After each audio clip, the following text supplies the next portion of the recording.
1,000 people who identify themselves as Rohingya have fled here from Myanmar. There's now some 800,000 people who identify themselves as Rohingya. Donald is a Bangladeshi who's worked with us for 25 years. Tell me what we are seeing here. So we are standing on a mountain. It's at Kutupalong. It's 160-kilometer south part of Dhaka, and you can see it's about 200,000 Rohingya refugees are now in very vulnerable condition. Costello, you are a veteran, though you've only been with us 4 years, of 9 different disasters, Nepal, Haiti. How does this one compare? I think the response here, or the scale of the needs here, is the biggest I have seen in my 4 years of work in the humanitarian setting. You can see there's still huge gaps and huge needs, a very large population of vulnerable people. But I also see very resilient people here. When you approach them, they're smiling, they're waiting patiently, but when you talk to them, they actually suffer a lot. They lost their family like back just a few days ago. They're having not enough food, but they still put on that part. And speaking of losing family, there's graves all around us here on this mountain.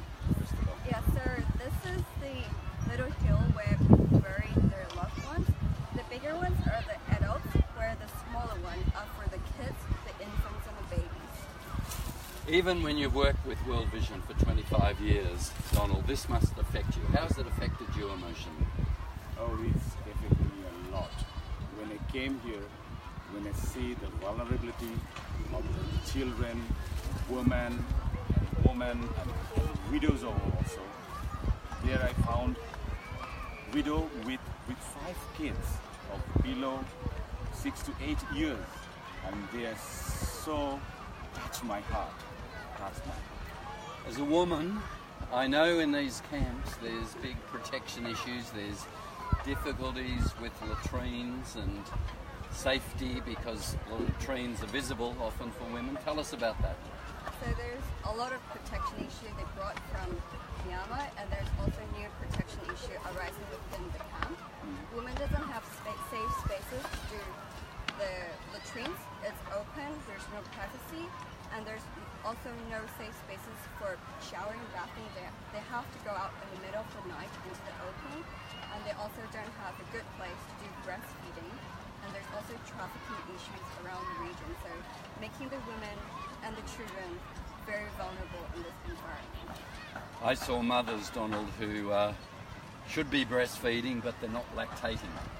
I heard stories of villages burnt, people killed. Now they walked many days without food. Those stories, are they commonplace? That's a story you're hearing all the time? Yes. These kind of stories. When we came here and go for the assessment, we found lots of stories like that. Like lots of cases of rape cases we had, but they couldn't express it because they are so scared, and they don't want to speak like GBV, like gender-based violence. That's not terms, and their culture of shame. Yes, they can't talk about that.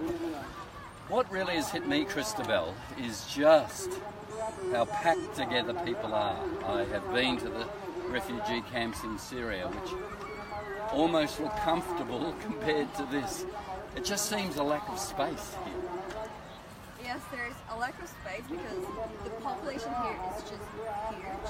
So if you see the tents there, the size is the rectangular size, they're actually squeezing 3 to 4 families inside that small rectangular in little compartments, and in each little compartment there's 4 to 5 or even 8 people in there, and they're doing all their daily living.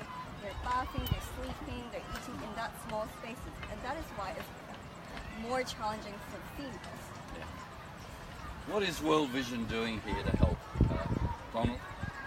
Yes, when we came here, we assessed the area, and we have already distributed 12,000 foodstuff for 12,000 households. It's about, we have already covered 100,000 people within the area. And I know we're going to be moving into nutrition and child protection, Christabel. So food security is only one of the sectors we wish to respond to. We still have 4 sectors we plan to do, including the protection that is targeting on our children and women, especially the lactating and pregnant mothers. And we're also looking into nutrition, hoping to help the malnourished children and the mothers breastfeed. And we are also looking at shelter and non-food items like the kitchen utensil they need to cook. So these are the areas we're working. And there's one more, is the water sanitation and hygiene, yes, where they can have safe access to clean water and their personal hygiene and sanitation latrines and stuff like that. Donald, Bangladesh has the highest density population of any country in the world. My state of Victoria is almost twice the size of Bangladesh, with 6 million people.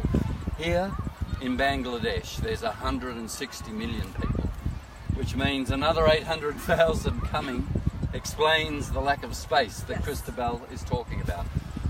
I know in your country 1/3 of the population of Bangladeshis are living on less than $2 a day, and yet you are taking them. Why? Why are you taking them? You see, we have the culture. We have the culture to address, to welcome all the neighborhoods every time. So, we, the Bangladeshi government, Prime Minister herself, and the general people express their feelings that we should go for them. Okay, we would share with our 600,000 brothers and sisters what we have. That is the good story. I like that phrase, brothers and sisters. In a world that wants to say we only look after our own, is that something that gives you hope that this problem World Vision with others can actually address if we see common humanity? Yes, so the Bangladesh people has been very generous, but the needs here is beyond just one country can solve, and that's why me and my colleagues around the world just come here to help and try to pull in resources from all over the country. And with everyone's effort, I